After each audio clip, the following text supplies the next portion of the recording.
national webinar Morning. series, Earth and Environment and Society, and an overview. So, first of all, we have to begin with the welcome address. So, I would like to welcome Dr. K. Gopalakrishna, Professor in Geology, Gems Arts and Science College. I would like to invite Dr. K. Gopalakrishna for deliver the welcome address. Thank you.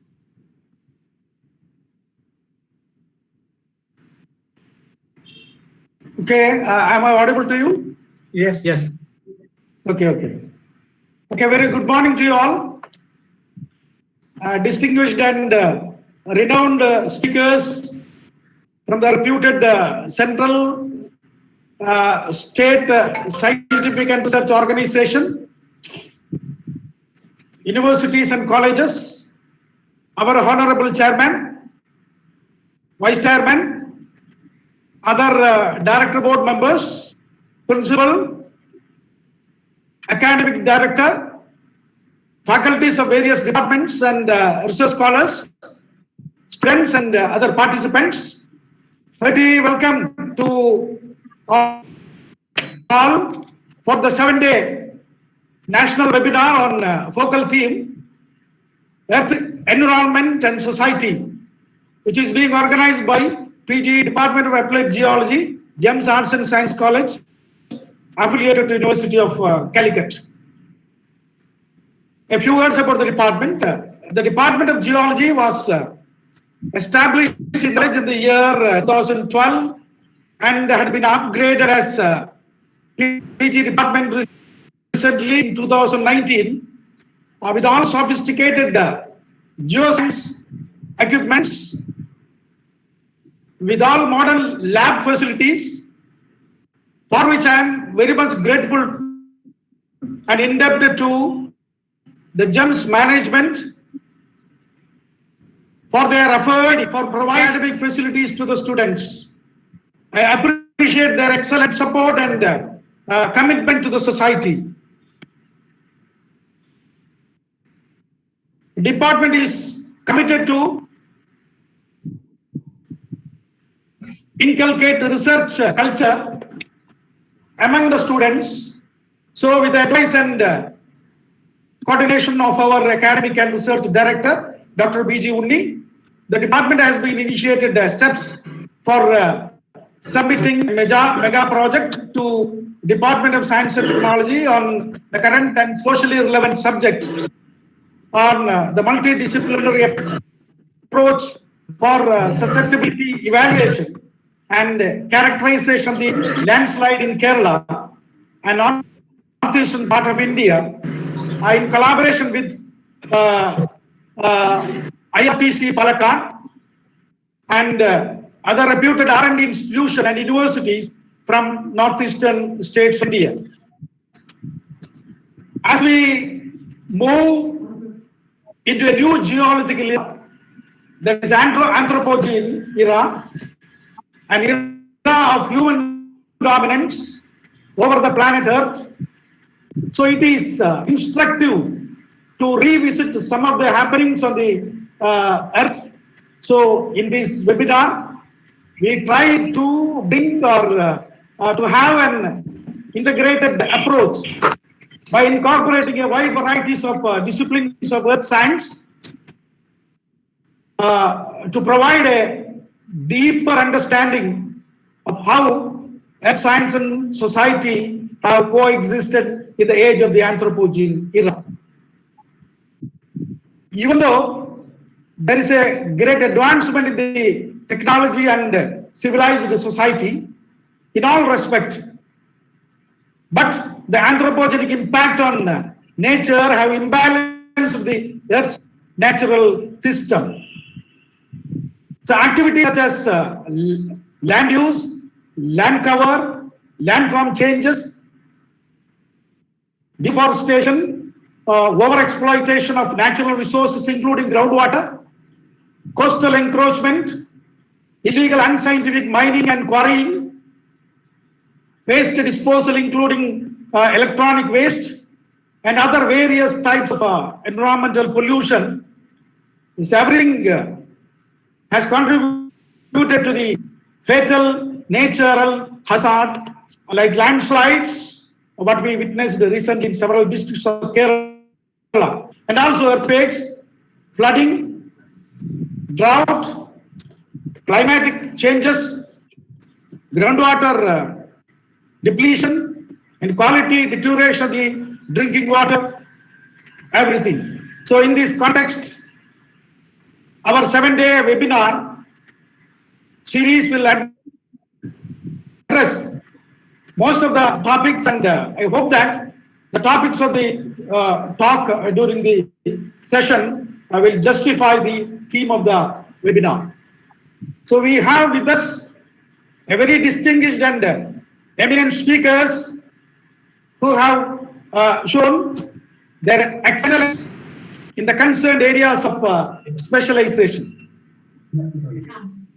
We have with us Dr. Ramandran, former Member Secretary, Kerala State Council for Science, Technology and Environment, Trivandrum, and Scientist F, National Center for Earth Science Studies, and he just retired from the center a month back. By considering his outstanding contribution in the coastal management sector, he has been requested to continue in the office for 6 more months. So he will be delivering a talk on coastal regulation zone, coastal regulation notification, Kerala, on behalf of the GEMS Arts and Science College. I wish Dr. K. Ramachandran warm and hearty welcome to this webinar. We have with us Dr. Purandara, Scientist F, National Institute of Hydrology, Belgaum, Karnataka, who has got more than 35 years of service in the research organization, and his areas of research activities is mainly the hydrology, quantitative hydrology, and groundwater potential assessment and management, water quality assessment and modeling, groundwater dynamics, etc. And today, Dr. Puran discuss on groundwater modeling and flow assessment, and I wish a hearty welcome to Dr. Purandara. So next we have with us Sri Dinesh AC, Director, Geological Survey of India, Mangalore, Karnataka, who has developed and contributed several geological softwares to the academic sectors, especially to the universities, various universities in India. And one of the outstanding software which is used by the PG students of various universities, including Calicut University, is the G-Aid Academy. So one of the very outstanding software, very much helpful to the students. So Dr. Dinesh will speak on marine mineral resources with the particular reference to gas hydrates, which is a promising energy resources in future. And hearty welcome to Sri Dinesh for this seminar, for this webinar. So we have with us my professor, Professor Gobinathan, the former professor and head, PG Department of Studies and Research in Geology, Government College, Kasaragod. He was the former Deputy Director of College Education, Kozhikode. And apart from that, he is a dedicated environmentalist. He is working in Kasaragod district. And he will deliver a talk on environmental pollution and electronic waste. Sir, a warm and hearty welcome to you. So next, Dr. Sri Kumar S, former professor and head, Department of Geology, Christ College, Rijapuda, and presently Director, Integrated Rural Technology Center, IRTC, Palakkad, who has done extensive research studies on landslide of Kerala for the last 35 years, and he is also associated with with our formulation of the mega project, which is going to be submitted to the DST with the coordination of our research director, Dr. Unni. So, Dr. Sri Kumar will be addressing on landslides of Kerala. Hearty welcome to you, sir. We have with us Dr. Brijesh VK, Associate Professor, Department of Studies, PG Studies and Research in Geology, MBS College, Ponnani, and expert in newly emerging field of earth science, that is geoinformatics and GIS. And he will be giving a talk on the subject related to geoinformatics and GIS. And I extend warm and hearty welcome to you, Dr. Brijesh, to the seminar. We have with us Dr. Srijit, Associate Professor, Department of Studies and Research in Geology, MBS College, Ponnani. Dr. Srijit is one of the very few experts of international reputation in the field of hard rock petrology in Kerala, and he will be delivering the lecture on plate tectonics and metamorphism. And a hearty welcome to you, Dr. Brijesh, to this webinar.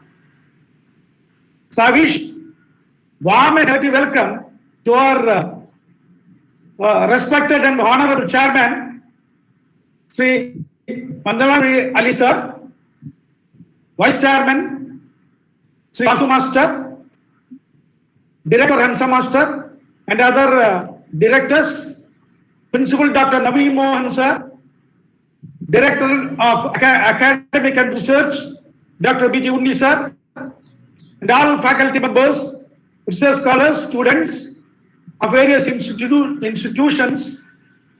Once again, I welcome each and every one of you participating in this webinar. Thank you all. Now I request our beloved principal to deliver a few words as presidential address. Thank you, Dr. Gopalakrishnan sir. Respected Chairman of the Board, Sri Mandalam Ali sir. Respected Vice Chairman, Sri Vasudevan sir. Respected Academic and Research Director, Dr. B.G. Unni sir. Respected Director Hamsa sir. And the coordinator of this national webinar, Dr. Gopalakrishnan sir. And other distinguished speakers of this webinar, all my dear colleagues and dear participants. It is within a short span of 2 weeks, we were able to organize 2 national seminars in GEMS. It is a tremendous achievement when the whole world was locked in due to the spread of COVID-19. I hope it was unprecedented response from the whole country about our first webinar that prompted and inspired us to organize again a national e-conference. The subject chosen is quite timely and relevant, and when the world is under the grip of pandemic of global stature. It's a time for all of us to think and redefine our relation and harmony with the Mother Earth. In the bygone years, when we, the mankind, unnecessarily overexploited the resources of the earth, we had different reactions from her. I believe even the pandemics is such a warning and reaction from the Mother Earth. The webinar also is intended, I hope, to address many other issues relating to sustainability of the environment, along with greater problems of resource depletion. In our society, the great problem is resource illiteracy, as I say, since even the educated masters are not aware of the abundance of natural resources that we are blessed with. Our resources are not just limited to the visible world, but it is stored for us in the bowels of earth. I hope and pray that this webinar series will throw some light on invaluable resources of the earth. I wish all the very best and congratulate the Department of Geology for organizing this. Thank you.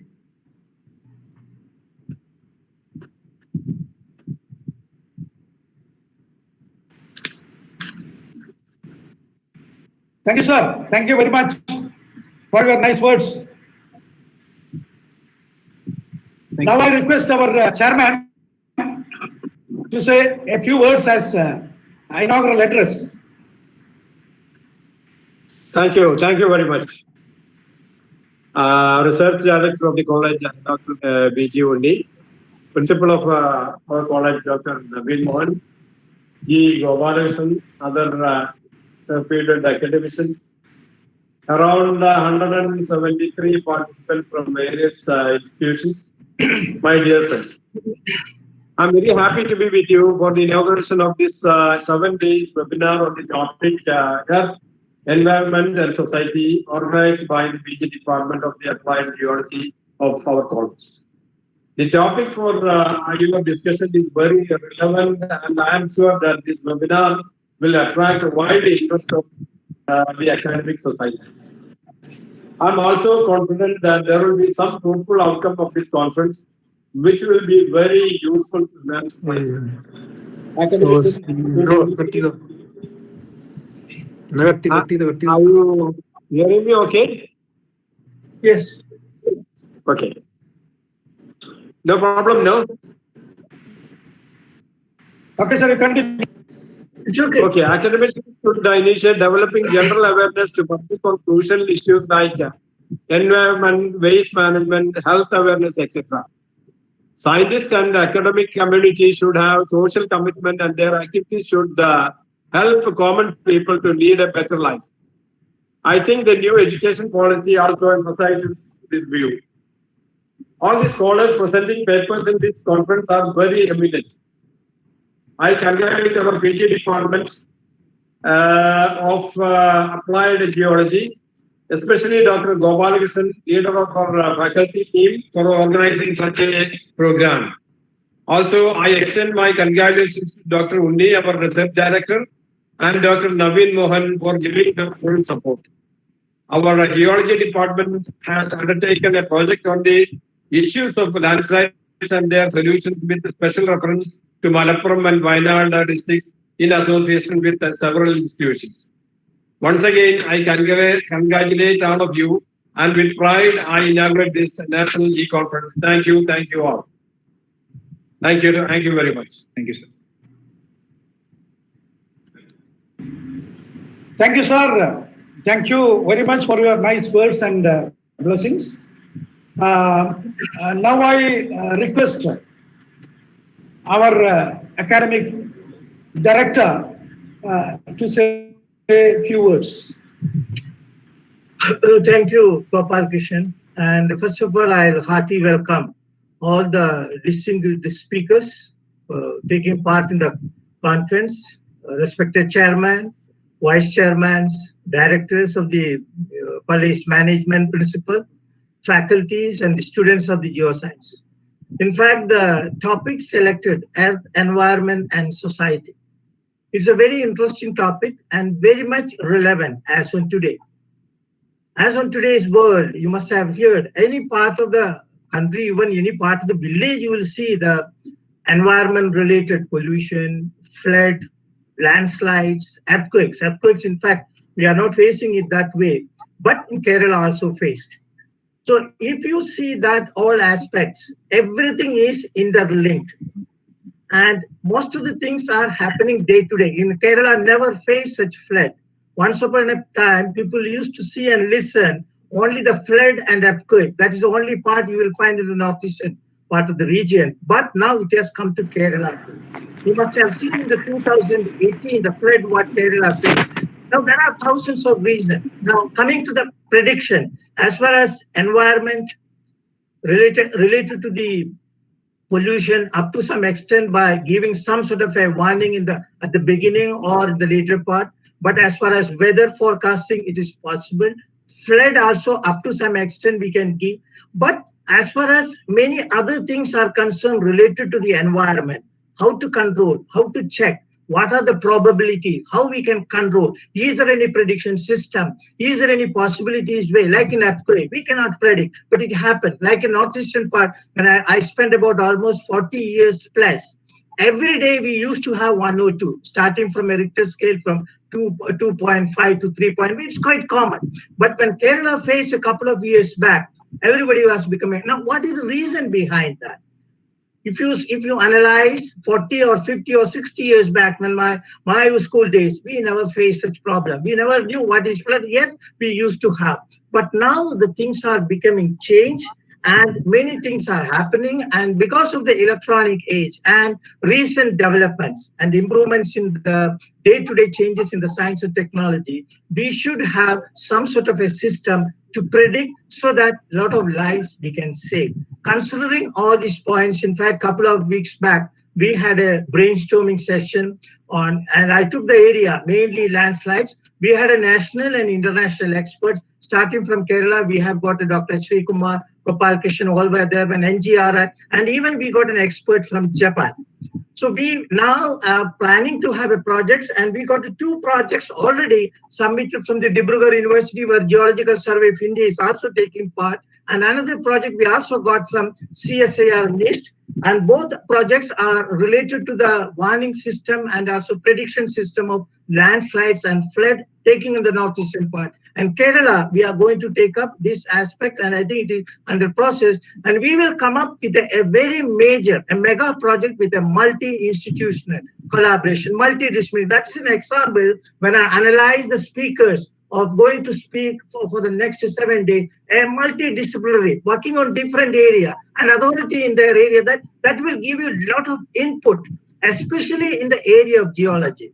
And that is very much needed. Considering all these points, this 7-day seminar, they are going to give very informative, and as the students and the faculty will certainly get a lot. And coming to the new education system, the research is very important. It is going to be the backbone of all academic activities. And all these points, the titles suggested by the speaker, research, all are highly expert and working in this research area. So considering all these points, this speaker's talk will be very much useful to the students and as well as the faculty. For that, I really congratulate the Department of Geoscience for organizing such seminar for the next 7 days, and I wish them good luck. Thank you very much.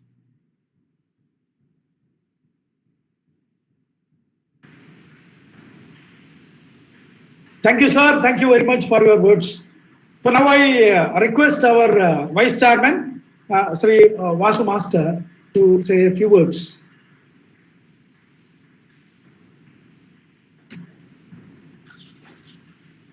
Hello, am I audible?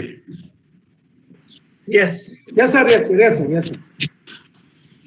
Dr. B.G. Udni, the Principal, Dr. Naveen Mohan, Dr. Gopalakrishnan, other eminent speakers and their participants.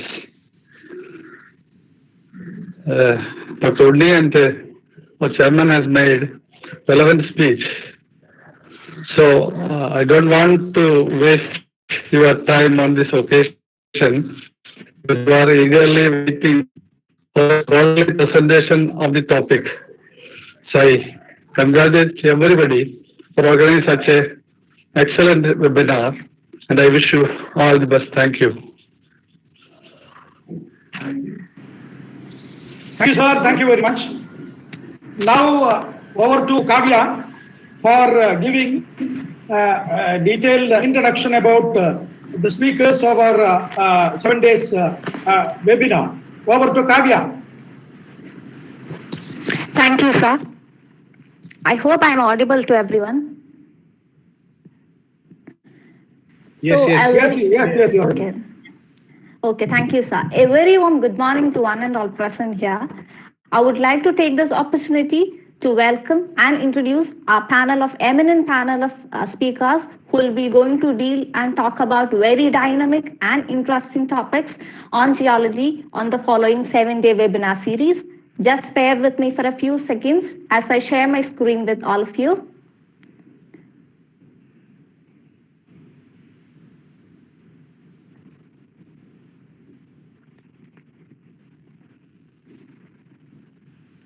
So, our 7-day webinar series on Earth, Environment and Society, an overview. On the first day of webinar series, today, we have Dr. K.K. Ramachandran, who is a retired scientist from National Center for Earth Science Studies and former member of Kerala State Council for Science, Technology and Environment. He will be talking on the topic coastal conservation vis-a-vis coastal regulation zone notifications. He has got an excellent academic record with a gold medal in MSc from the School of Marine Sciences of Cochin University and a doctorate in Marine Sciences from CUSAT. His broad area of specializations include marine sciences, marine geology, coastal zone management, coastal wetlands, environmental remote sensing, geoinformatics, and GIS. He has a research experience of over 36 years and has been associating with both government and private sector, both in India as well as abroad. He is responsible for preparation of coastal zone management plan for the entire state of Kerala and 3 districts of Maharashtra. He is also responsible for preparation of high-resolution geospatial maps for 5 municipal corporations in Kerala. Few of his important highlights definitely include being a life member of Indian Society of Remote Sensing and chairman of Indian Society of Remote Sensing Trivandrum chapter, a life member of Ocean Society of India, and a member of the Kerala Academy of Sciences, chairman of organizing committee of Children's Science Congress in Kerala, and several more. He is a co-author in chapters published in 3 books and has over 50 papers published in national and international journals and about 29 papers presented in several conferences and seminars. So, moving on to the second day of webinar series, we have Dr. B.K. Puranthara, presently working as a scientist at National Institute of Hydrogeology, Hard Rock Regional Center, Belagavi. He will be talking about hydrogeological modeling for groundwater assessment. He has also got an excellent academic background with a first-rank gold medal for his master's degree in marine geology from the Cochin University of Science and Technology. He has carried out distinguished research work on various aspects of hydrology and is presently working on groundwater hydrology, forest hydrology, and environmental hydrology.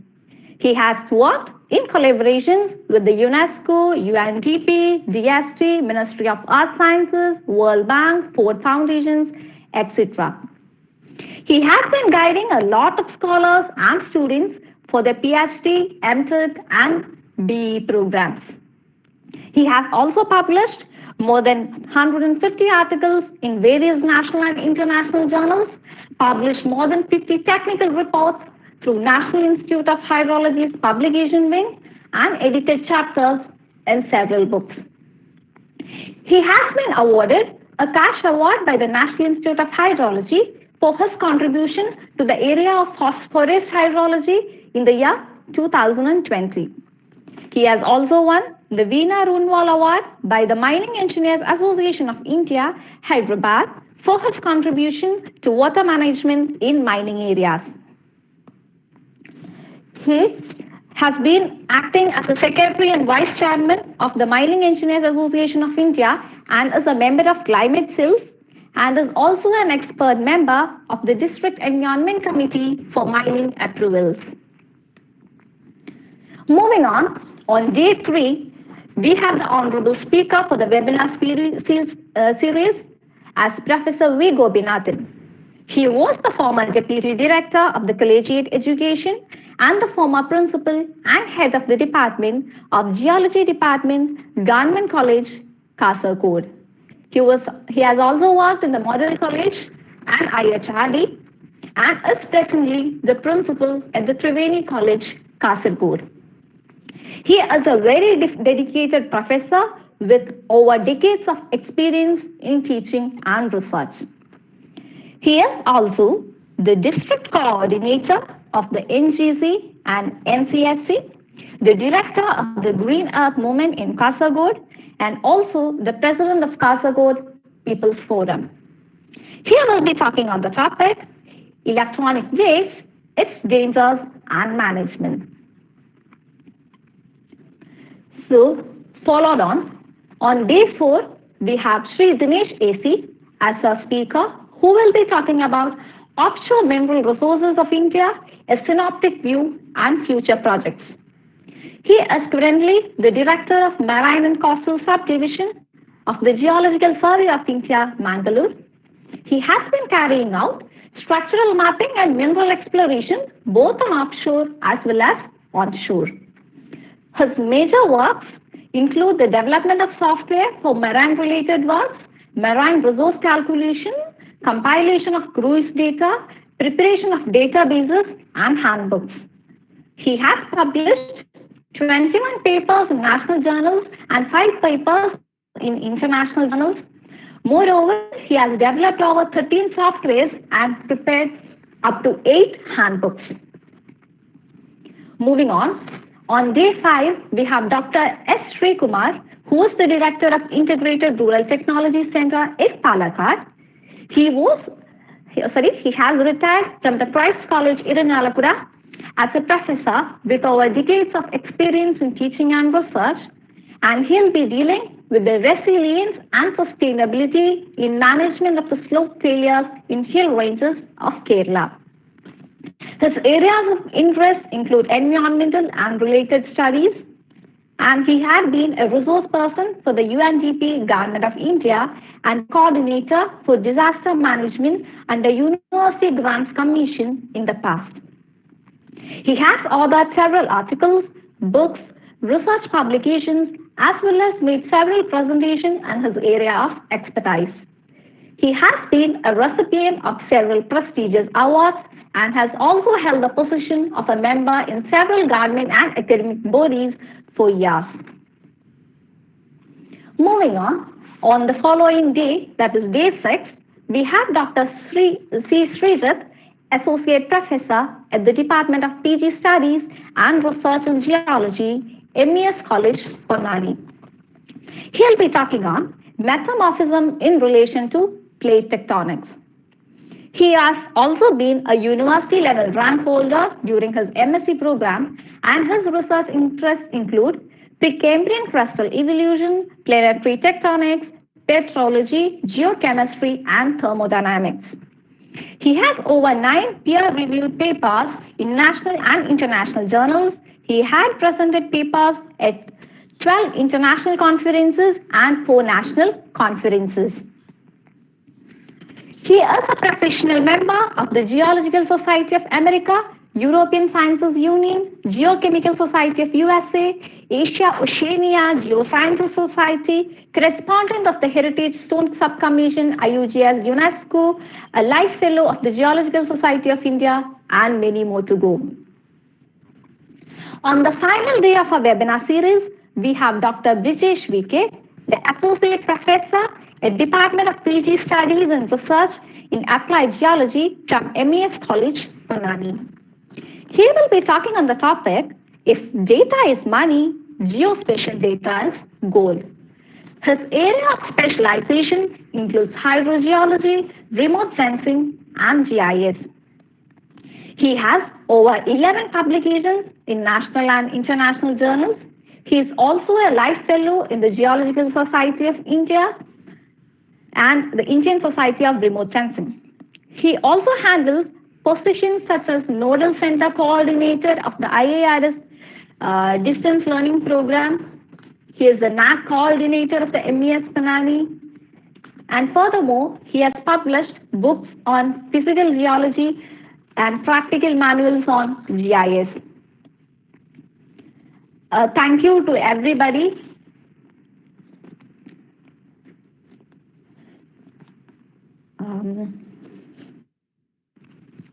So, with this, I would like to conclude introducing our eminent panel of speakers for this interesting webinar series. And I wish all our enthusiastic participants a very informative, a very interesting webinar series on the following 7 days. And with this, let me invite the speaker for today's session, Dr. K.K. Ramachandran, to start his talk. Welcome, sir.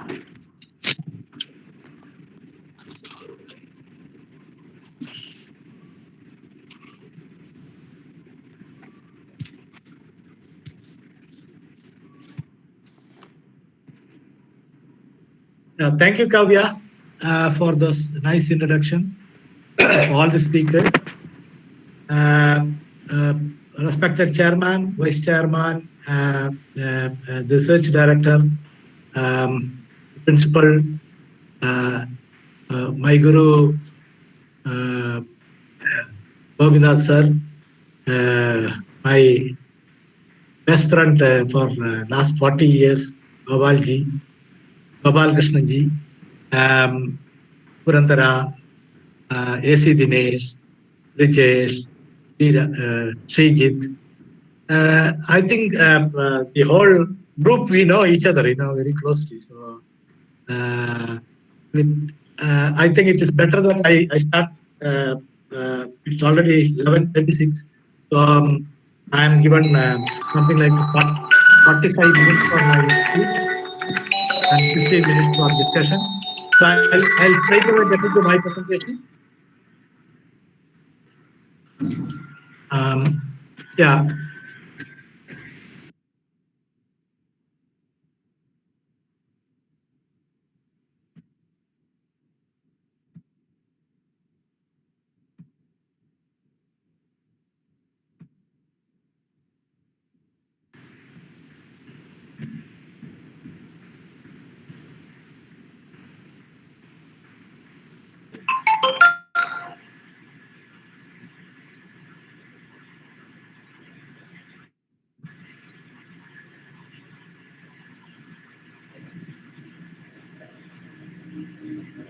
Yeah, so my talk is on coastal conservation vis-a-vis coastal regulations on notification.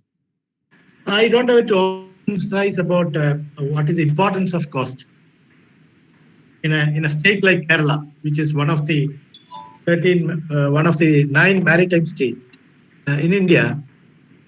We have a very long coast, and Kerala is almost a small strip of land arrayed by the coast, which is extending for something like 590 kilometers from Puar to Talapadi. So, when you take the Indian coastline as such, it runs for 7,512 kilometers and extending in 13 maritime states and union territories, 9 main states and 4 union territories. This includes the coastlines of Andaman and Nicobar as well, not only the mainland coast. So there are a number of coastal and marine ecosystems along this coastline, which support a wealth of nationally and globally significant biodiversity. Hope I am audible to everybody. Hello? Yes. Audible? Yeah, audible. Okay. Yes. Continue. Yeah. So, by virtue of the coastline and its impact on the nearby mainland, I should tell that one of the most important aspect is the tide is happening along the coast. There are coasts with micro tidal nature, mesotidal nature, and large tidal fluctuations like the Gujarat coast and the West Bengal coast and things like that. So Kerala, luckily, it is only microtidal in nature, and never the tide crosses more than 2 meters. I think of people can silence their mobile. Okay, so rather it is interesting that because of this tidal regime, that we have many interesting morphologies in the coastal settings. If you take estuaries, coral reefs, marshes, lagoons, sandy and rocky beaches, mangrove forests, seagrass beds, all these things are embedded in this beautiful, enchanting coastline. So because of the peculiar nature of the coast, we also face a lot of natural disasters. Okay, so we have, Kerala, for example, we don't face very serious cyclones having a landfall along our coast. There is no landfall as such, but the effect of the cyclone in the Arabian Sea sometimes is felt along our coast as well. But one of the very recurring problem along the Kerala coast is the erosion along the coast.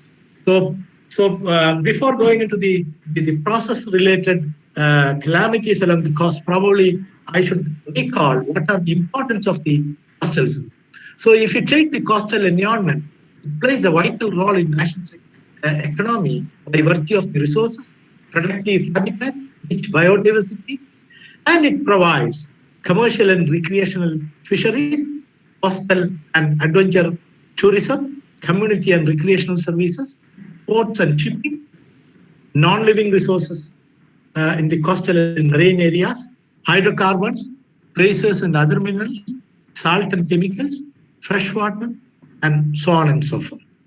So by understanding this importance, we have other things like renewable energy sources, areas of scenic and aesthetic value. The visual corridor of the coast always attracts the tourists. Marine biodiversity, mangroves, corals, seagrass beds, coastal forests and wildlife areas, marine parks and sanctuaries, turtle nestling grounds. This is the olive turtles, which are very rare in the world, and we too have our share of small locations where they do the nestling. So, what are the threats and challenges to the coastal zone? We have natural forces such as cyclone, tsunami, Kalakadal, which is a terminology which has been approved by UN, Kalakadal. Okay, so floods, it's a terminology which has been initiated by our institute, National Center for Earth Science Studies.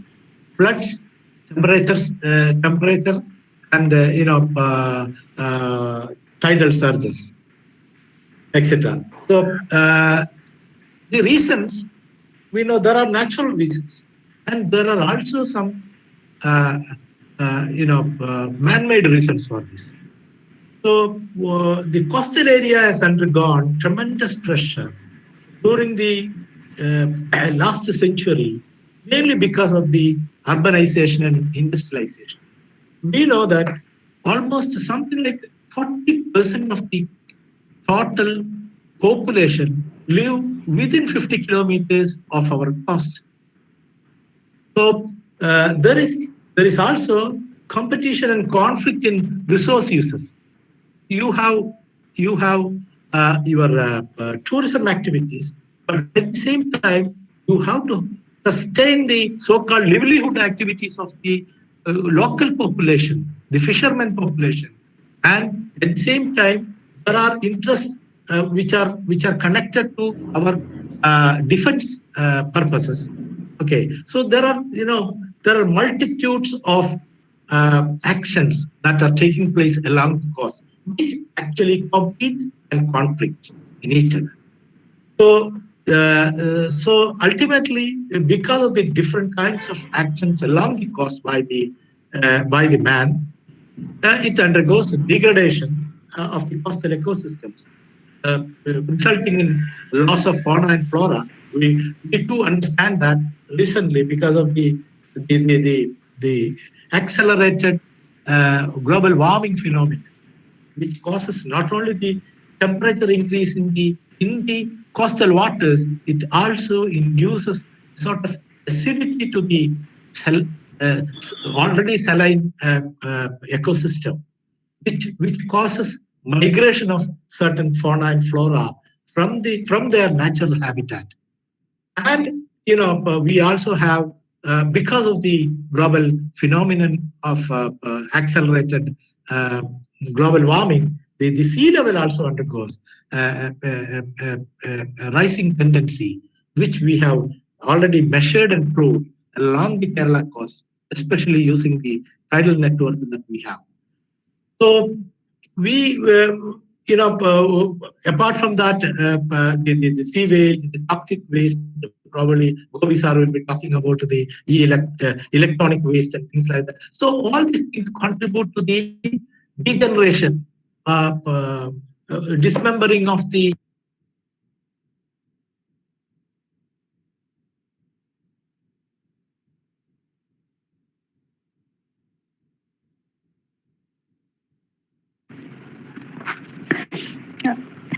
Ramachandran sir, your voice is muted.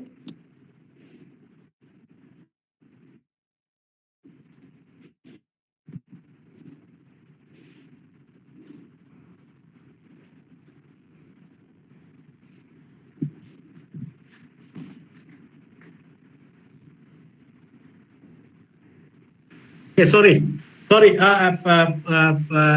Did you miss too much for the last 5 No, minutes or? I see. Okay. no, sir, not so much. Yeah. Okay. So.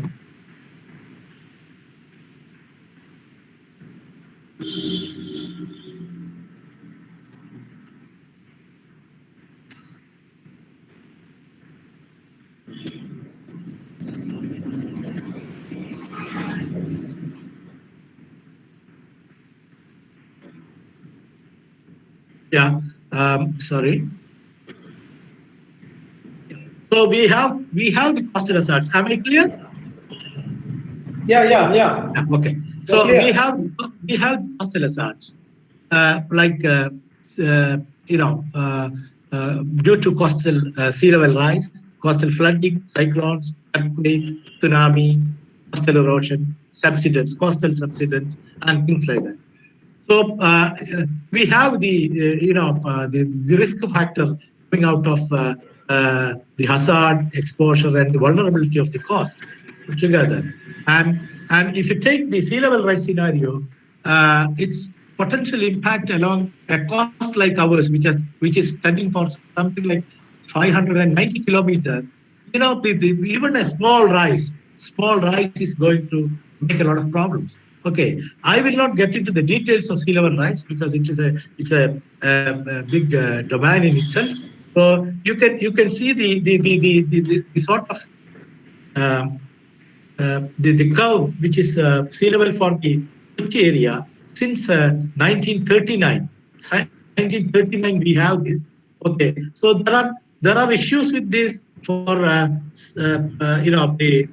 location of the still well, where we measure the tides might have been shifted for a little while, but a general tendency of increase of sea level is very clear from the signals that we receive from the tidal network of this particular area, Kochi.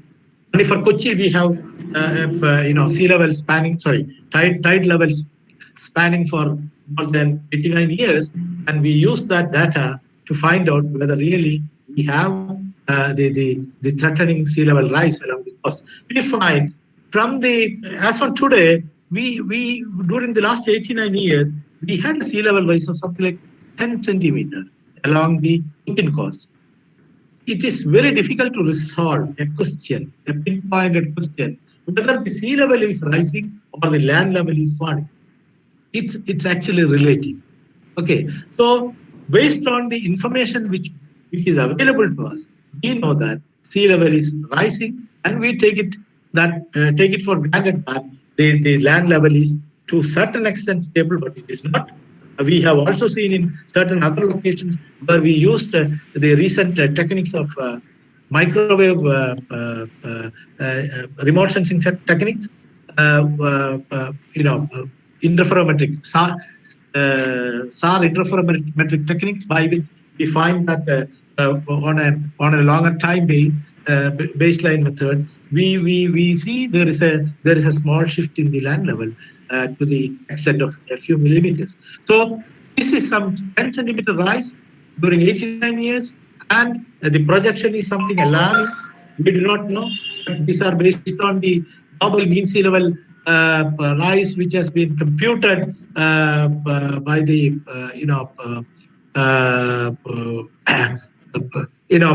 based on the methods, RCP 2.6, RCP 4.5, and things like that.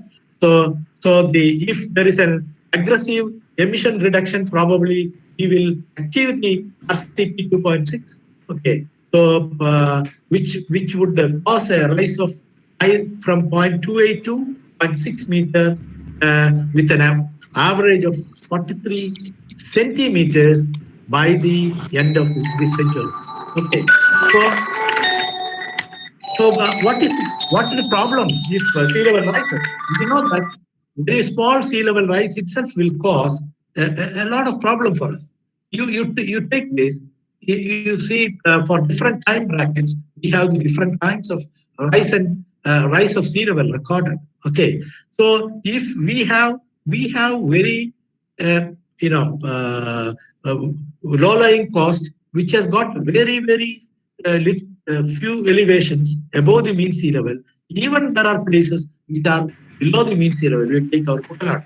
Okay, so you take an issue wherein you are going to have a 1 meter rise of sea level. Excuse me, Dr. Ramachandran. Excuse me, your screen share not available. Please.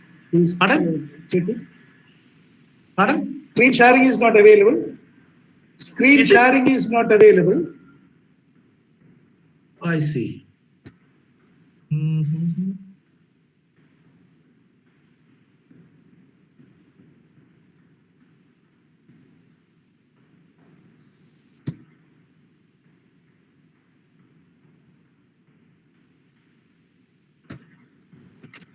Sir, the screen is already shared. Yeah. Okay. I'll come back. Please.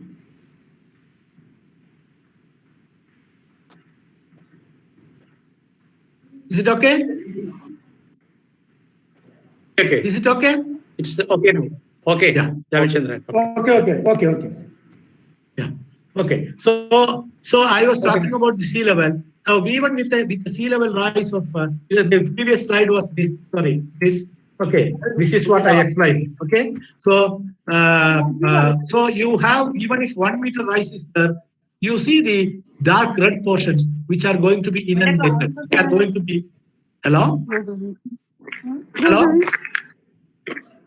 Hello. Any issue? Yes, sir. You are audible, sir. No, sir. You are audible. Okay, so you have a large area getting inundated under the water. If there is even a 1 meter rise of sea level, you see these are the areas which are going to get affected. So the Kerala coast is very delicate when we take in terms of the sea level rise, the coastal erosion.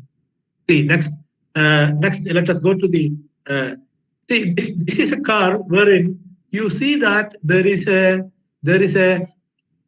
level difference, the sea level difference during different months along our coast, along Kerala coast. Okay, the lowest level, Kerala coast has got a lowest level during May to September, and whereas it has got the highest level during December and January. Okay, November, December, and January. November, December, and January. So what happened is that we have an issue of having a lower sea level which is coinciding with our monsoons, and that actually protects us from not having very severe erosion along our coast. Had it been during a time when our sea level along the coast is high, okay, it would have been more disastrous. So when we call our state as God's own country, we should also see that gods have really graced us. Okay,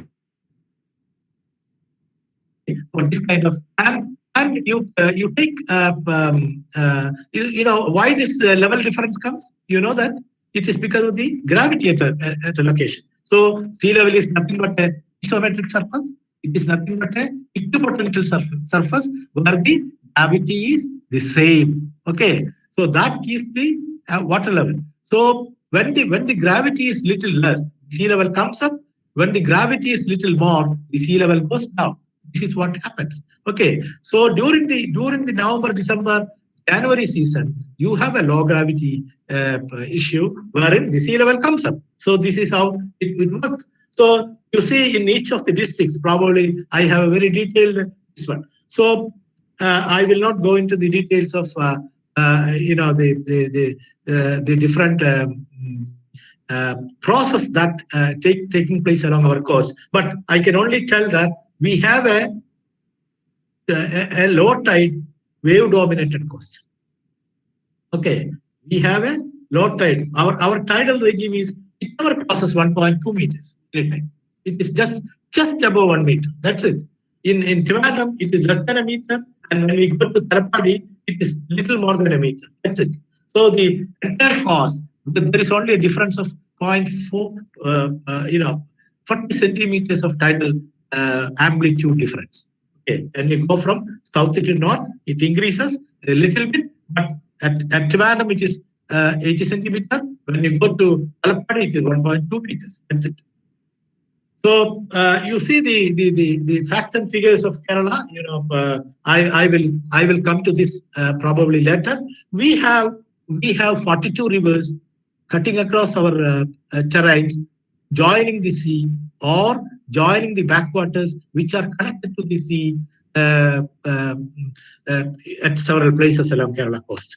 So we have something like 32 backwater systems. 32 backwater systems, and most of these rivers join in the backwater, and ultimately they debouch into the sea through the backwaters. So you can see from Kasaragod to Kannur. You know, this is the coastal stretch. Kasaragod Kannur is the coastal stretch where you have 14 rivers. Okay, so but you have the large expanse of water body in the case of Ernakulam.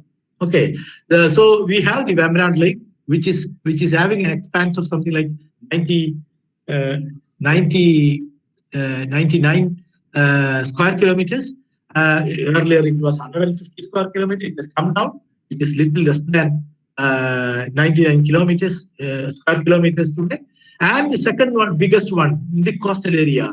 In the coastal area is nothing but Ashtamudi. Ashtamudi is also having wide expanse, and the third biggest water body is in Kasaragod Kannur district, which is otherwise known as the Kauai wetland system.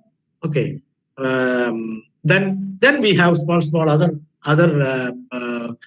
backwater systems along Kerala. So this whatever I have shown in red are the areas that are under the influence of tidal regime. That is what this red markings means. The rivers and water bodies which are under the influence of tidal regime. Okay, so the areas which are under the tidal regime, even to far inland, you take here, it is far inland. Okay, so it goes sometimes up to 22 kilometers upstream. Okay, the tidal fluctuations. So all those areas actually encompasses the so-called coastal regulations on areas. Okay, which are in fact considered under the purview of coastal regulations. We had Kerala had a rich past which had something like 700 square kilometers of mangrove forest. But today we don't have. We have hardly something like, you see the figure today, the 21.33 square kilometers of mangroves. And out of that, you take this the highest is in Kannur, followed by Ernakulam. Okay, so all other districts, these are the coastal districts, though Kottayam is as such doesn't have a coast, but it is having tidal influence of Vembanad Lake up to the Thandirmukkam. So at least 6 of the local bodies in Kottayam district comes under the purview of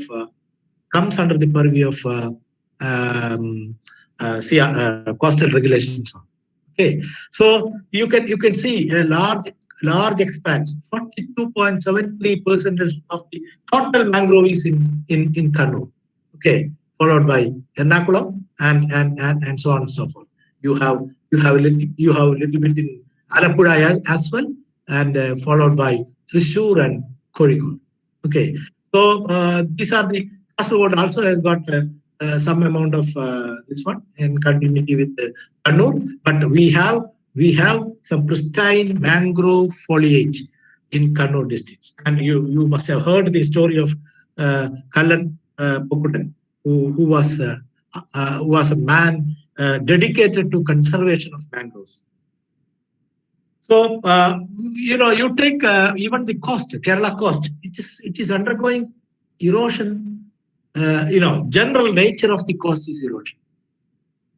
Okay, there are areas which are having accretion, but you see, taking a cue from the shoreline positions from 1973 to 2019, it is amazing to see that we have a coast which is eroding to the extent of something like 60%.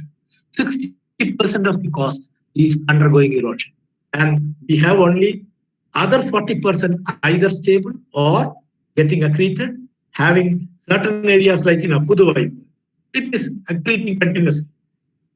But you see this kind of Kanmana area where black sand is being mined by the shore washing process. So you see this how the coast has retreated. How the coast has retreated since 1968 to 2018. You see this. So it's almost something like 362 meters of the coast. Okay. So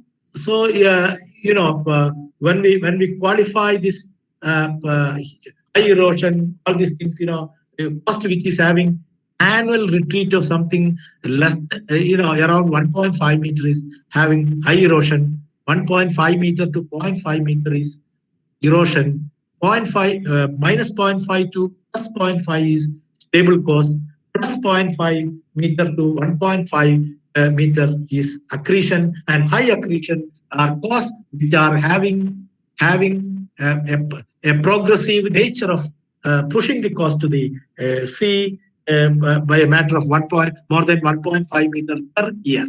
So this is the general nature. So you have based on the endpoint rate, that considering 1973 to 1989, 1989 to 2005, 2005 to 2019, the endpoint rate, if you take, there is a little reduction if you take in high erosion when you come to 2005, 2019. There are many things to talk about this, which I don't want to go into the details of that. What I want to talk is that our cost has been, thoroughly stressed for the waves reacting to the coast without any buffer of the beach and getting or removing the sediments either to offshore or along shore. Ultimately, the sand is lost. It's never coming back to us. So the sediment budgeting faces a negativity in terms of their renewal to the cost. So if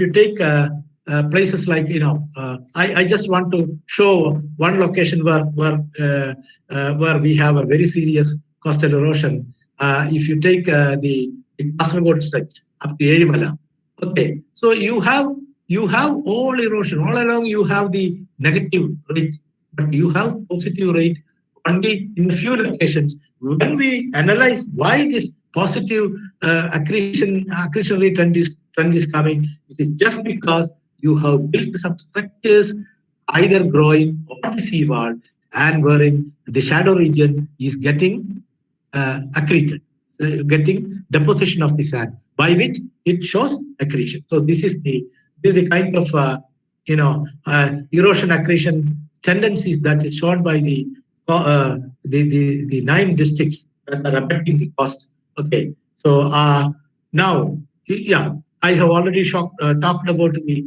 phenomena. You see the today the traceable seawall. Many seawalls have been lost to the sea, but the traceable seawall, which we see along the coast intact, is only for 217.64. But according to the statistics available with the government and available through literature, we find that it is something like 380 kilometer cost has been covered at one time or the other with construction of seawall. So many seawalls have been lost. There are places where we have 3 layers of seawall. Okay, so now you see these are issues which are about to the conservation of the cost, and rather I will not tell that this is a one-shot solution to have a regulatory mechanism along the cost. So rather we should talk about how the coastal conservation initiatives have started and evolved in India. Rather, hello, all right, hello, Hello. yeah, okay. Hello. There is a slight So, break in the presentation. Slight break is there. Okay. Okay, continue. Yeah, okay. Is it because of the internet connectivity problem or? Yeah, Okay. I think so.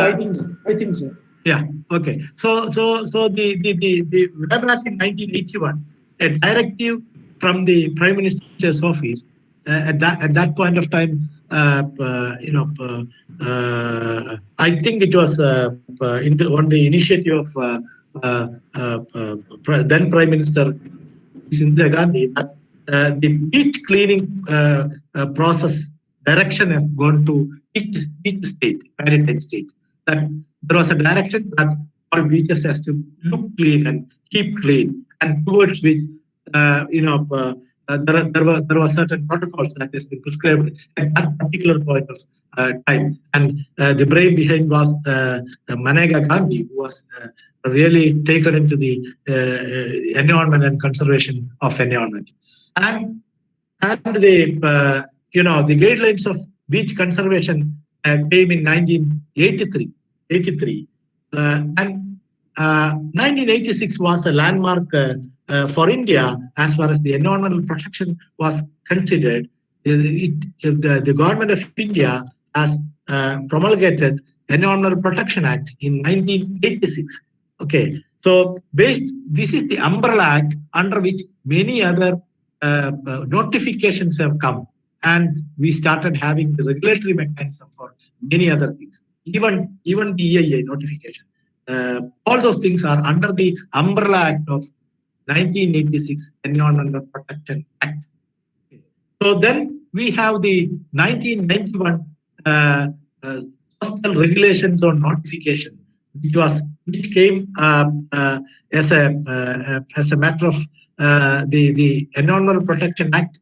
The section 3 under Environmental Protection Act was utilized for notifying a coastal regulations on in 1991, 19th February 1991. Okay, and of course there are many things which are related to the implementation of those notifications.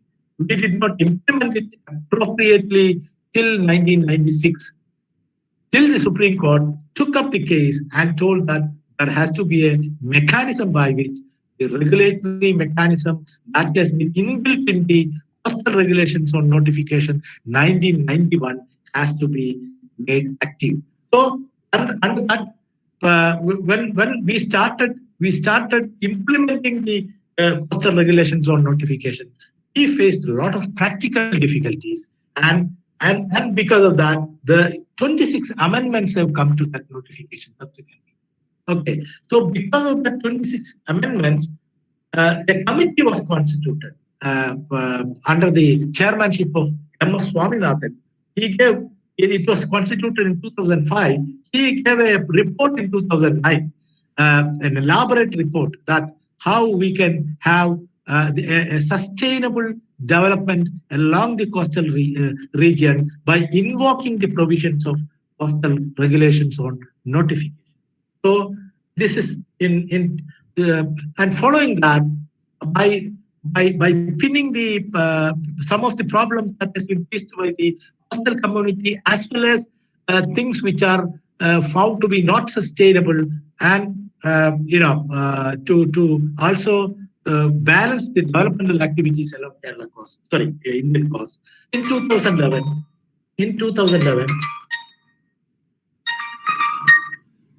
hello.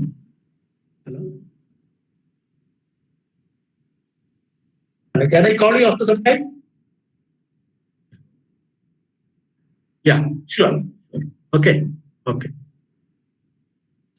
Sorry.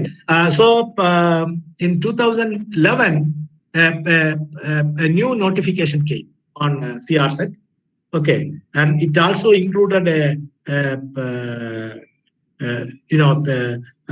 pelagic zone, integrated pelagic zone notification. So, subsequently, there are little variations from this one. 1991 notification. So I will talk something about 2011 notification, since that is the notification which is being implemented now. Though there is a notification which came in January 2019, last year. Okay, though 2019 notification is there, but still we are following the 2011 notification because our coastal zone management plan, according to the 2019 notification, is not ready yet. And until it is ready and approved by the Government of India, the 2011 notification applies. Okay, so these are the what is actually the coastal regulation for notification? It actually provides a spatial planning framework for coastal zone management plans, which provides certain setbacks around the sensitive ecosystem. That is, certain regulations restricting the development and other activities in proximity to it. So, I think for the people who are, who wants to read the Malayalam version, I have given the Malayalam version as well. Okay, so what is the first and most important thing of the purpose of coastal regulations or notification is to ensure the livelihood security to the fishing community and other local communities living in the coastal area. അപ്പോൾ പ്രാദേശിക മായിട്ട് ഉള്ള തൊഴിലവസരങ്ങളെ കാത്തുസൂക്ഷിക്കുന്ന രീതി മത്സ്യത്തൊഴിലാളികളുടെ. Okay, so that is what the first and foremost importance given in the coastal regulations or notification. Okay, you cannot the fishermen cannot live away from the coast. Okay, so their livelihood has to be protected. Even when we come out with certain regulations, they have to live there. Their livelihood has to survive. So the next one is to conserve and protect the coastal stretches. Okay, so the second purpose of coastal regulations or notification is to conserve and protect the coastal stretches. And the third one is to promote development in a sustainable manner based on scientific principles, taking into account the dangers of natural hazards in the coastal areas and sea level rise due to global warming. That is why my talk has started with the coastal areas that is facing dangers from the forces of erosion, the natural hazards, the sea level rise, etc., etc. So what is this? Actually, the coastal regulation zone, the most important thing in the coastal regulation zone is the high tide line. It all depends on the tide. Okay, it all depends on the tide. The tidal influence is the main criteria. We have to develop a criteria how to regulate the activities. So the criteria for regulation, the most important thing is the high tide line. What is the high tide line? High tide line is the line on the land up to which the highest water line reaches during the spring tide. അപ്പോൾ ഏറ്റവും ഉയർന്ന വേലിയേറ്റ സമയത്ത് spring Tide. ഏറ്റവും ഉയർന്ന വേലിയേറ്റ സമയത്ത് കടല് ആദേശം ചെയ്യുന്ന ടൈഡ്. കടലിൽ നിന്നാണല്ലോ ഈ ടൈഡ് നമ്മുടെ വാട്ടർ ബോഡീസിൽ, ഇൻലാൻഡ് വാട്ടർ ബോഡീസിൽ കയറി വരും. So that tide level, what is the maximum level along the coast as well as along the water bodies which are having the influence of tide. Okay, so tidal influence ഉള്ള water ബോഡിയുടെ ഏത് level, ലാൻഡിലെ ഏത് level വരെയാണ് maximum Tide എന്ന് പറയുന്നത് എത്തുന്നത്, അതാണ് വേലിയേറ്റ രേഖ അഥവാ high tide. Okay, this is the very important reference line which determines the regulatory mechanism on the context of setback lines. Categories of CRZ is a different issue, but this is the most important. High tide line is applicable universally, whether it is a water body or the main coast. High tide line is nothing but the line up to which the highest high tide reaches during the spring tide. Okay, so there are certain regulatory lines which has been drawn by the coast or by the water bodies which are facing the influence of tide. Okay, so they are you remember these numbers: 100 meter, 200 meter, 500 meter lines landward from the high tide line are the landward setbacks. ഇതാണ് regulatory lines എന്ന് പറയുന്നത്. Okay, high ടൈഡിൽ നിന്നും 100 metre അകത്തോട്ട്, 200 metre അകത്തോട്ട്, 500 metre അകത്തോട്ട് ലാൻഡ്വേർഡ് സൈഡിൽ ഉള്ള ലൈൻസിനെയാണ് നമ്മൾ ഈ CRZ റെഗുലേറ്ററി ലൈൻസ് എന്ന് പറയും. Okay, so it is not a must that it should be 100 meter. In the case of a water body, an inland water body, the tidal fluctuation is felt from its high tide line by the bank of that water body. Adu mudal you measure landward maximum of 100 meter or the width of the water body. Width of the water, if the width of the water body is only 10 meter, you need to give only a buffer, a setback of 10 meter from the high tide line. Okay, so this is what are the regulations that has been spelled out. Okay, so there is a low tide line also. Low tide line is by the river banks as well as by the sea. You have a low tide line that has to be marked, and the area between the low tide line and the high tide line is known as intertidal area. Okay, above this intertidal area is also very important because there is a lot of ecological sensitivity for this particular zone. Okay, so and you have the territorial limit. Territorial limit is from the coast, high tide line, low tide line to 12 nautical miles offshore. സീയിലേക്ക്, കടലിലേക്ക് 12 nautical mile അകത്തോട്ട് കയറിയിട്ടുള്ള setback line. Okay, so ഏതൊക്കെയാണ് ഈ tidal influence പ്രദേശങ്ങൾ? So distance up to which CRZ applicable upstream of estuaries, creeks, backwaters and lagoons depends on the extent of tidal influence. This is the most important thing. How do you demarcate the area of influence under the CRZ? So for this, normally a criteria has been adopted. Salinity factor. A salinity of 5 parts per thousand. You know what is the salinity of a seawater? This one? The salinity of seawater is approximately 34.5 part per thousand. Okay, so not more than 35 part per thousand. So this tide will get engrossed into the inland water bodies and do the excursion till the tidal forcing can reach upstream, wherein the fresh water measurably dilutes this. Okay, this is actually a typical definition of an estuary.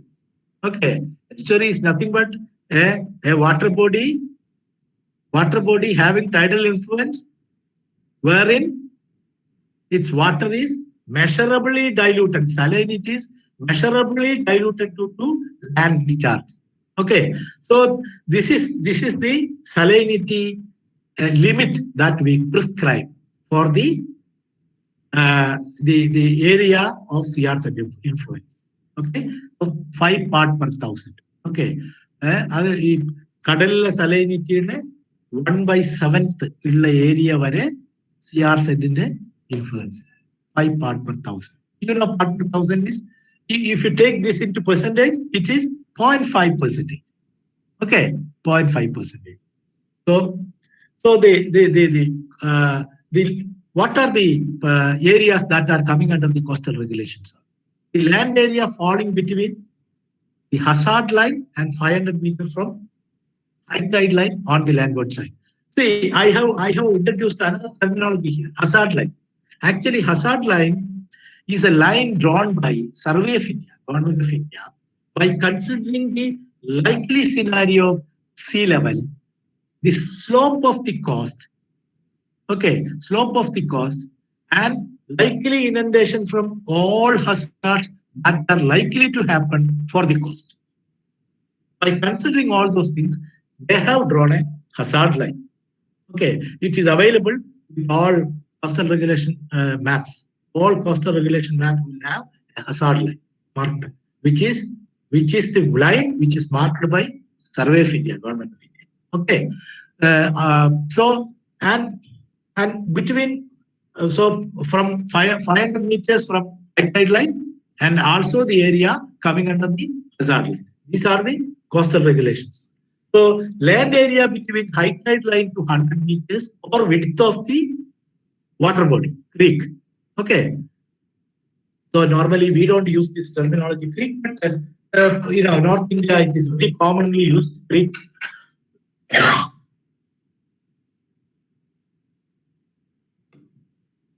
So that is what is known as the CR set area for the inland water bodies. Land area between high tide line of the inland water body to a maximum of 100 meters or width of the creek, whichever is less on the landward side, along the tidal influence water bodies that are connected to the sea. Without the connection to the sea, you will not have time. Okay, so ultimately it has to be connected to the sea. Yeah, Kerala got a special provision.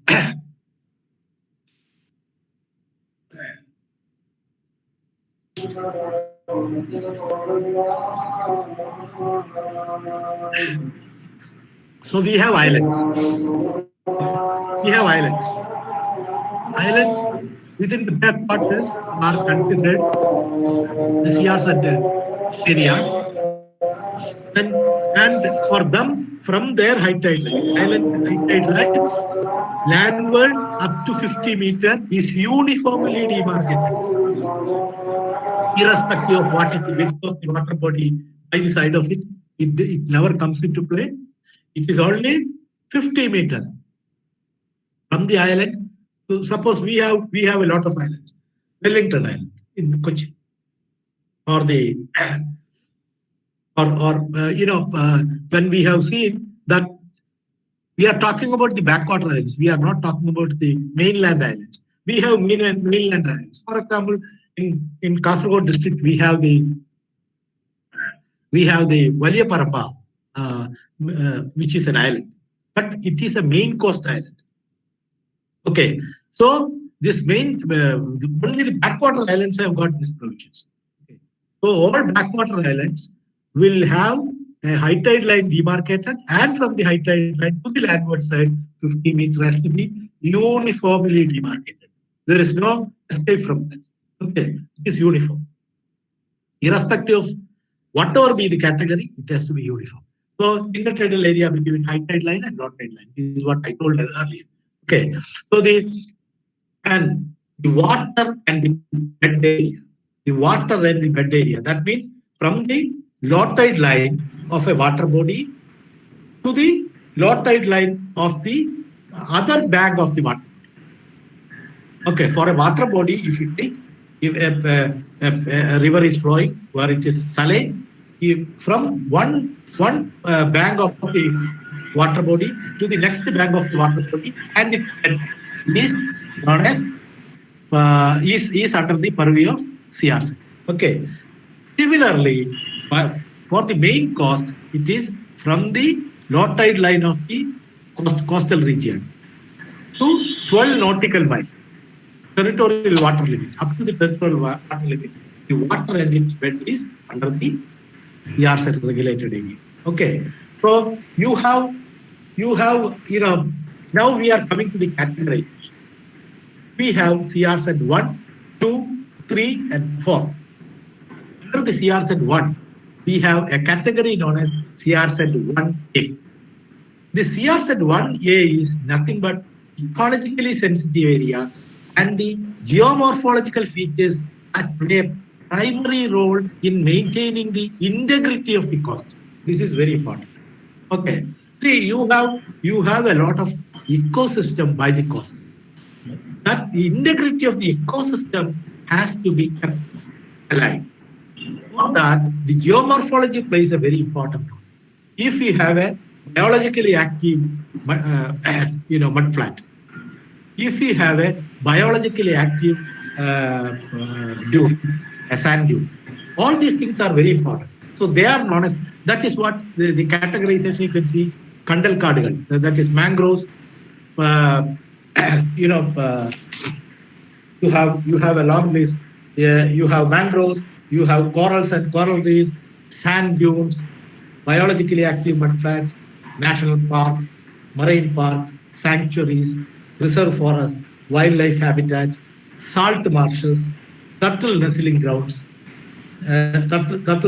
nesting grounds, horseshoe crab habitats, sea grass beds, nesting grounds of birds, areas or structures of archaeological importance and heritage size.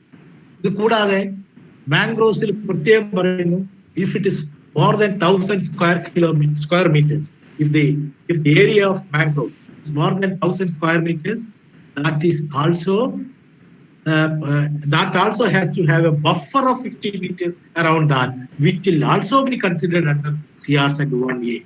Okay, so you can see the figurative explanation for all these things, whatever we have described. Okay, they are known as ecologically sensitive areas. They are coming under the CRZ 1A. Okay, CRZ 1B is nothing but areas which are between the tides, high tide and low tide. Between high tide and low tide. Okay, the interface, the area between low tide line and the high tide line. Okay, CRZ 2 is a category which are actually by the coast or by the water body, the developed areas. How do you classify developed area? We have only one mechanism by which all our urban areas, for example, municipal corporations and municipalities, okay, all those areas are legally designated urban areas. So for all practical purpose, we take those areas as developed areas, and they are classified under the CRZ areas. Actually, they according to the definition of the developed area, it should have substantial build-up, which has been provided with drainage and approach roads and other infrastructure facilities. Okay, so this is what we call as urban areas. So they are coming under the purview of CRZ 2. CRZ 3 is the area which do not belong to CRZ 1 and 2. The land area which are under the influence of CRZ, but they neither belong to CRZ 1 or CRZ 2. They are known as CRZ 3 areas. Okay, so what are those areas? They are nothing but the areas which are not under the urban local bodies. They are the rural local bodies, which we otherwise call as panchayat. എല്ലാ പഞ്ചായത്തുകളും coastal പഞ്ചായത്തുകളും CRZ 3യുടെ പരിധിയിൽ വരും. എല്ലാ മുനിസിപ്പാലിറ്റികളും കോർപ്പറേഷനും CR-Set 2-ന്റെ പരിധിയിൽ വരുന്നതാണ്. Okay, CR-Set 1 എന്ന് പറയുന്നത് ഇക്കോളജിക്കലി സെൻസിറ്റീവ് ഏരിയ, ഇന്റർടൈഡൽ ഏരിയ വരുന്നതാണ് CR-Set 1. ഓക്കെ, CR-Set 4 എന്ന് പറയുന്ന ഒരു കാറ്റഗറി എന്ന് പറയുന്നത് ആണ് the area which we have already defined, that from the low tide line up to 12 nautical miles in the case of the sea, main coast. Okay, up to 12 nautical miles, it's water and it's bed. They are CR-Set 4. They are actually categorized as CR-Set 4A. ഇതേപോലെ ഒരു inland water ബോഡീസിൽ അതിന്റെ ഒരു ബാങ്കിൽ നിന്നും മറ്റേ ബാങ്കിലേക്ക് from one bank to the opposite bank, from the low tide line to the opposite bank low tide line, it's water and the bed. They are CR-Set 4B. ഇതാണ് categorise. CR-Set 4-ല് രണ്ട് categorisation, A and B. ഒന്ന് main കോസ്റ്റിന്, പിന്നൊന്ന് inland water body. Okay, so then there are special provisions given for each state in 2011 notification. For Kerala, it is the backwater islands. For Mumbai, it is the municipal limits of Greater Mumbai.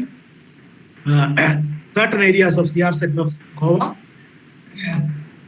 then critically vulnerable coastal areas, they come under the CR-Set 5 category.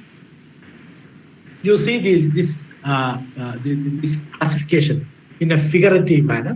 You see the high tide line. The red line is high tide line, goes along the water body as well. Here the main sea. From the sea, the tide will enter and go up to an area where we encounter salinity of 5 parts per thousand. Okay, so you can see the high tide line drawn and the low tide line.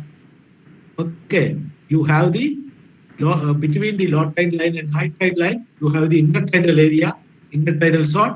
Okay, so here also you can have, but majority of the rivers may be having a vertical embankment. Because of the vertical embankment, because our coast is microtidal in nature, the high tide line and the low tide line is in the same vertical plane, normally in the same vertical plane. So it is very difficult to distinguish in many areas the so-called intertidal zone by the inland water body. There are areas. For example, you go to Bharatapura, you see the exposed sand during the low tide line. They are the intertidal. Okay. So now then, by the coast, you have the CR-Set 1 category. CR-Set 1 category of intertidal zone is known as CR-Set 1B. CR-Set 1B, you have the turtle nesting ground. You have the dunes which are ecologically sensitive. Okay, the areas where spawning of fish takes place. All these areas are ecologically sensitive. They are CR-Set 1A areas. You can see CR-Set 1A area, CR-Set 1A area here, CR-Set 1A area. So CR-Set 1A, CR-Set 1B, then comes CR-Set 2. This is a corporation area. This is a panchayat area. Okay, this side of the southern side of this particular water body is the river is an urban area. Okay, so this is actually CR-Set 2 area. You can see that there is only 500 meter line that is marked for CR-Set 2 area. Okay, here you have only the 100 meter or width of the water body. Here, when it comes to here, it is only 50 meter the water body, so we will give only 50 meter. When it comes to here, it is only 25, so we will give 25. Okay, so similarly, you have CR-Set 3 areas where you see it is the 200 meter line. 200 meter line from the high tide line in CR-Set 3 area is known as NDZ, it is no development zone. Okay, and from the area from 200 meter to 500 meter, this is actually under the limit of CR set, but you can always do the construction activities for the dwelling, other premises, that is for the houses and other things. But it should not go beyond a height of 9 meters from the ground. Construction should not cross 9 meters above the ground. Okay, which is actually, if you take, it is something like 25, 30 years of coconut tree reaches some 9 meters. So something like that. Okay, so this is within the canopy of the coconut tree, you can have the construction. Okay, so 9 meters. You cannot have huge tall buildings here.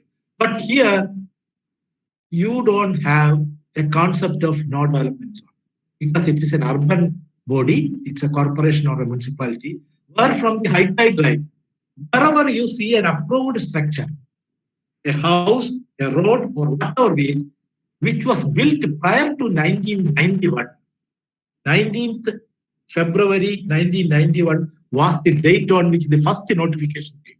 So from that day, prior to that date, if a construction has been approved, that is an approved construction. Road is built, that is an approved road. From that road or that construction, that structure to the landward side, you can make construction. Okay, that is the regulation that is there in the case of CR set 2. That landward of an approved structure which has been approved prior to 1991, you can have construction. Okay, there only restriction for the height is in the case of floor area ratio. There is a urban Kerala municipal building rules which talks about the FAR and floor area ratio and FSI, floor space index. So if you take, it is only mandatory that you take complacent to that particular rule provisions of KMDR. So if the FSI is 1.5, that means you have a land area. Your land area is only 100 square meters. You can build only 150 square meters.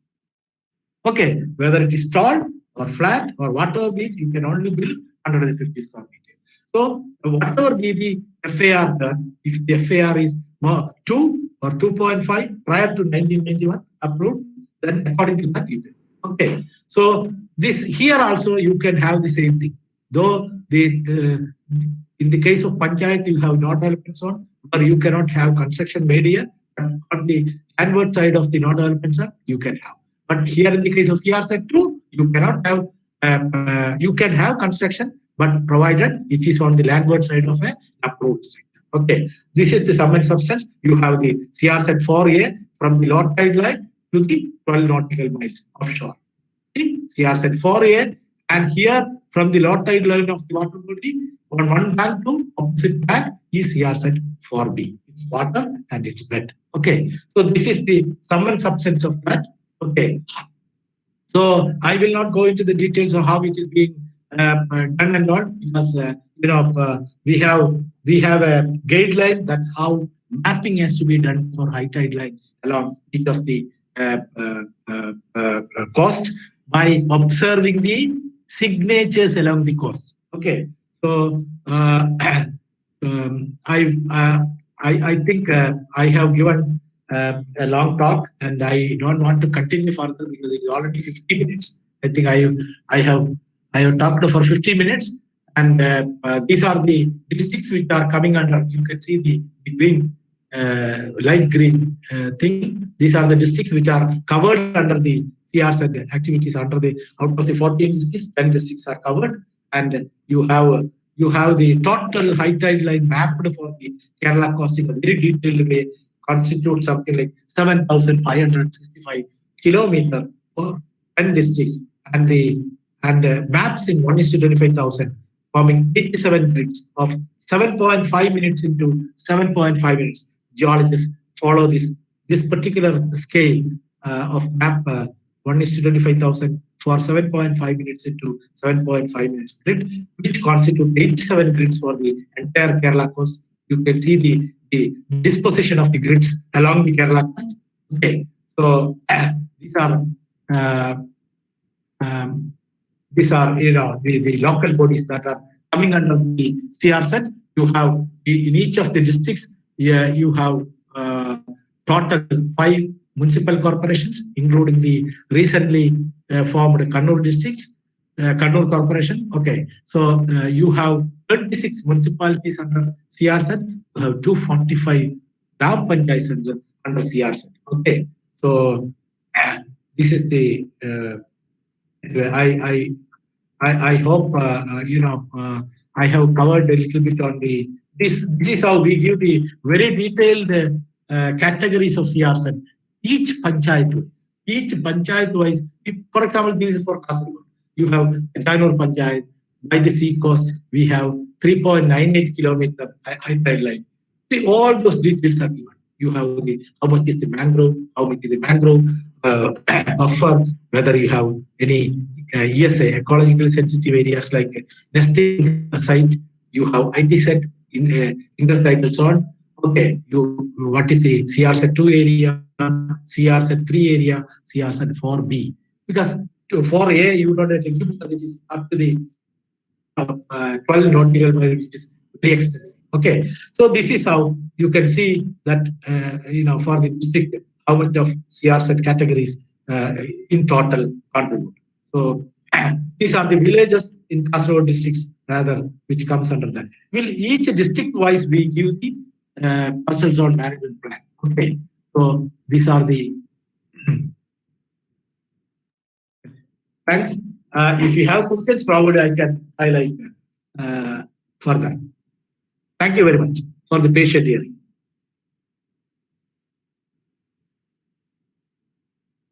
Hello? Hello?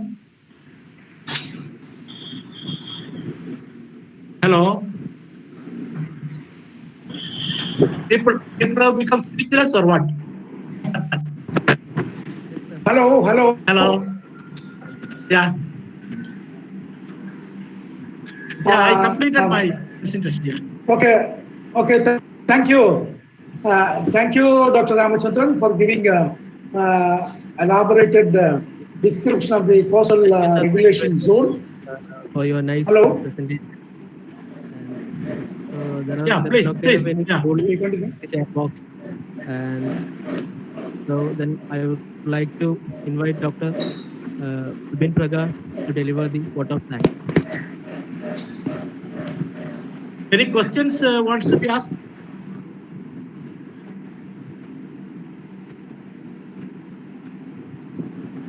Sir, 1 minute, sir. So there is one question. Yeah, please. There is one question, sir.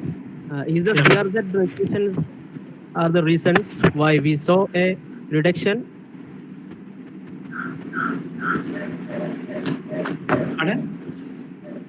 Reduction, sir, this is the question. Is the CRZ regulations are the reason why we saw a reduction in the high erosion rate during 2005 to 2019 time period? Okay, de-densification. Okay, I'll stop this. Now, de-densification cost has definitely improved the coastal ecosystem and the pressure on the coast. So,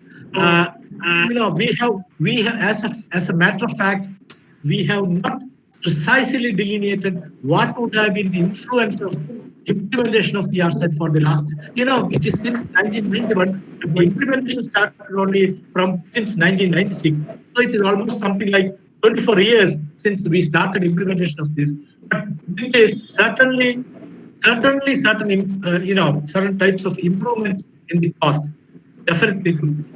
I can tell that mangroves are remaining today as mangroves, mainly because of the regulatory nature under the provisions of coastal regulations or non-regulation. Okay, thank you, sir. Thank you very much. Okay, sir. So, sir, welcome, Dr. Dr. Subit Prakash to deliver the word of thanks. I hope I am audible to all. Yes, please. Thank you. Sir, very good afternoon, all the speakers from various national research institutes, universities, colleges of India, our chairman, vice chairman, director of the board, academic director, principal, vice principal, faculties of various colleges, and all the researchers and student participants. It gives me an immense pleasure to deliver the vote of thanks to our most valued personality, or today's attraction, Dr. K.K. Ramachandran sir. He is a retired scientist from Kerala State Council for Science, Technology and Environment.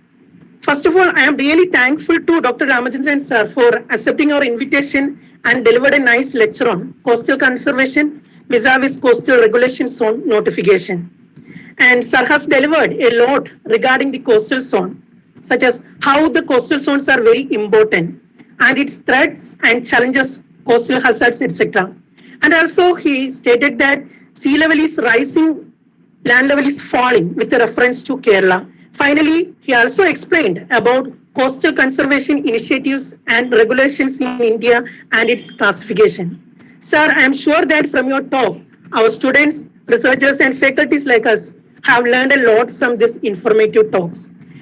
I would like to take this opportunity to thank Dr. Ramachandran sir on behalf of PG Department of Geology, GEMS Arts and Science College. Thank you very much. Thank you. I also extended my sincere thanks to all the distinguished invitees, teachers, students and researchers for attending the first day webinar and also for your cooperation in making this function a resounding success. And I have a humble request to all the members to show the same spirit of participation through the entire webinar series 2020. Once again, I thank you all for your attention. Thank you. Thank you, Gopalji. Govi sir. Thank you. Govi sir. Yeah. Hello, Gopi sir. Thank you very much. Thank you very much for the nice information and arrangement. Thank you. Thank you, sir. Thank you very much. Okay. Bye bye. Thank you. Bye. Thank you.